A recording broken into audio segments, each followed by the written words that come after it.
जिंदगी का concept clear है। नौकरी एक ही करनी थी, वो मिली नहीं। उसके बाद नौकरी करनी ही नहीं थी सर। मैं किसी की नौकरी ने अपनी अम्मा का नहीं सुना। वो हमेशा हमसे कहती रही, निकाल देंगे घर से, निकाल दो। अब राजा मनकापुर थोड़ी हो कि 10,000 बीघा खेत है तुम्हारे पास कि भिखमंगे हो गए हो तुम, अब जिंदगी भर मेरे टुकड़ों पे जिंदा रहोगे। उनकी इस लाइन ने भी जिंदगी को बदला सर। जिंदगी का कॉन्सेप्ट क्लियर है। नौकरी एक ही करनी थी, वो मिली नहीं। उसके बाद नौकरी करनी ही नहीं थी सर। मैं किसी की नौकरी कर ही नहीं सकता सर, किसी की। मैं जिसके भी साथ काम करता हूं उसको एक बात स्पष्ट तौर पर बोल देता हूं, हुक्म मत चलाना।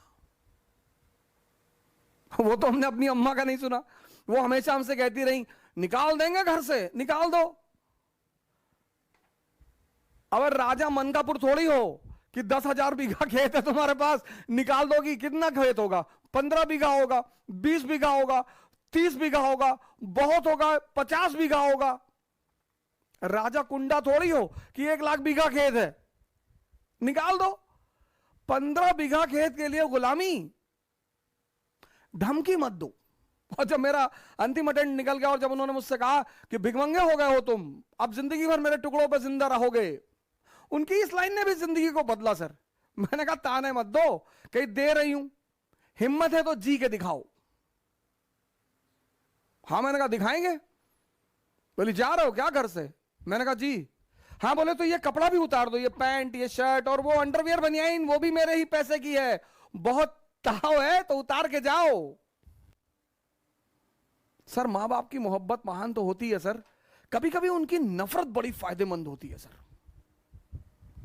अगर वो मुझे नहीं भगाती ना, मुझे सहारा दे देती, भगवान के आशीर्वाद से हमारे साथ हैं, और मैं उनसे कहता हूं कि अगर आप मुझे सहारा दे देती तो मैं एमबीए कर लेता, मैं आपके साथ वकालत कर लेता, आप मुझे लखनऊ हाईकोर्ट में स्टैब्लिश करा देती, शायद मैं भी एक आम इंसान की तरह ही रह जाता।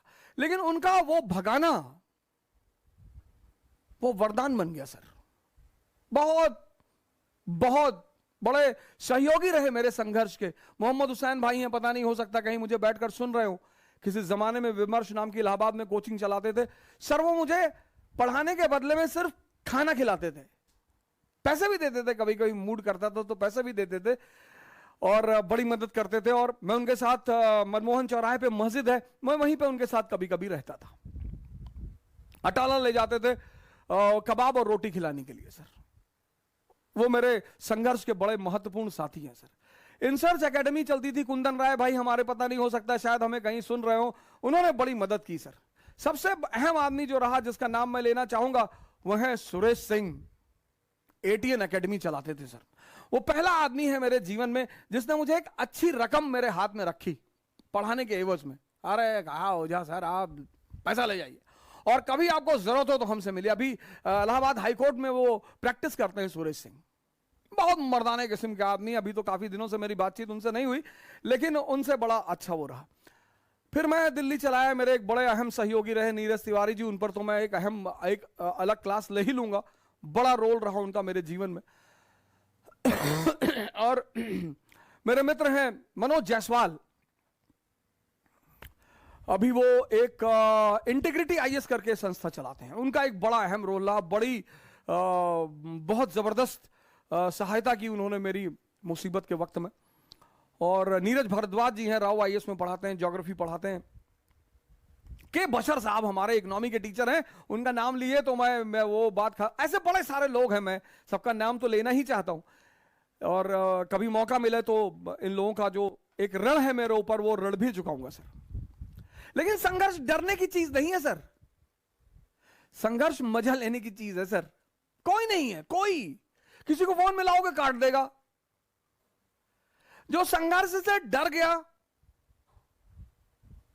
वो मर गया।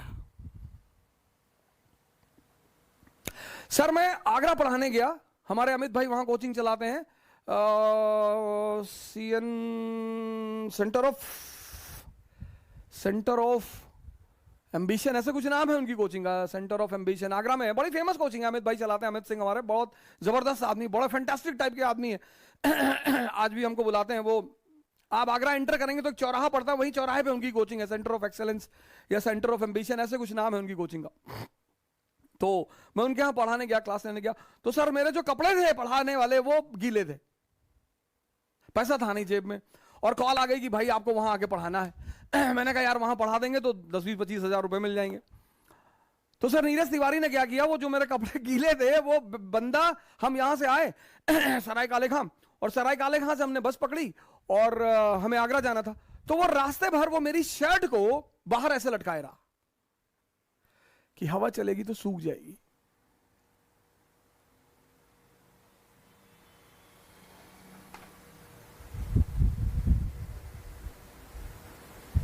अब तो कोई डरा ही नहीं सकता सर। हर रंग, हर रूप जीवन का देखा है सर, हर मौसम देखा है, हर चीज बनाना जानते हैं। मटन करी बना ले तो ताराचंद में बम बनाना भी सिखाया जाता है सर। हमारा केपीयूसी छात्रावास तो उसमें डिग्री देता है सर इलाहाबाद में कि कितनी आवाज पैदा होती है। इलाहाबाद एक बहुत ही महान सेंटर है सर, बहुत महान, विद्या का क्षेत्र है, हिंसा का क्षेत्र है, क्रांतिकारियों का क्षेत्र है, और उसको फिर से एक बार भारत के पटल पर उभरना पड़ेगा। जब भी भारत का पुनरुत्थान होगा तो उसकी धारा फिर से इलाहाबाद से ही बहेगी, क्योंकि उस मिट्टी में है कुछ। हमारे यूनुस खान साहब हैं, परिवर्तन आईएएस चलाते हैं, बहुत ही जबरदस्त आदमी, पॉलिटी पढ़ाते हैं, और क्या पॉलिटी पढ़ाते हैं सर। तो मैं ये कहना चाहता हूं कि संघर्ष अब तो सर ये लगता ही नहीं सर। यही मैं आपसे कहता हूं, कभी फुर्सत मिली तो अपने ऊपर ही पूरी कहानी सुना दूंगा।